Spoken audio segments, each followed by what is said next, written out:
জানো ভাই, আমি রাগ করে না খেলে লাল্লুও না খেয়ে থাকে। আমার অসুখ বিসুখ হলে আমার জন্য ওর চোখ দিয়ে পানি পড়ে, আমার জন্য কান্না করে।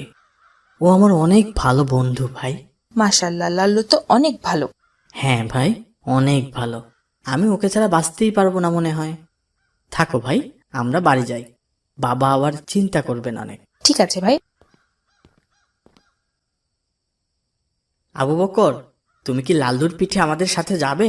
আজ না ভাই, আমি একবারে মাগরিবের নামাজ মসজিদে আদায় করে তারপর বাসায় যাব ইনশাল্লাহ। ঠিক আছে ভাই, চল বন্ধু, বাড়ি চল। আসসালামু আলাইকুম বাবা। ওয়ালাইকুম আসসালাম। এসেছিস বাবা?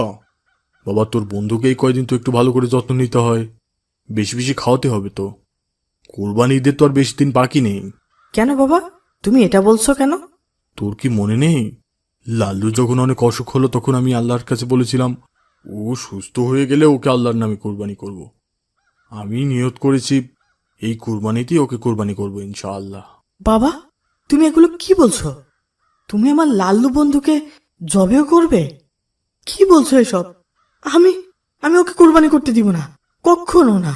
ওকে তো সেই কবেই আল্লাহর নামে কোরবানির নিয়ত করে রেখেছি। এই বছরে হাতে তেমন টাকাও নেই, এ বছরই ওর কোরবানি হবে ইনশাল্লাহ। কখনো না বাবা, কখনো না। আমি আমার লাল্লুকে দিতে পারবো না, একদম না। আমার বন্ধুকে তুমি কোরবানি দিবে বাবা?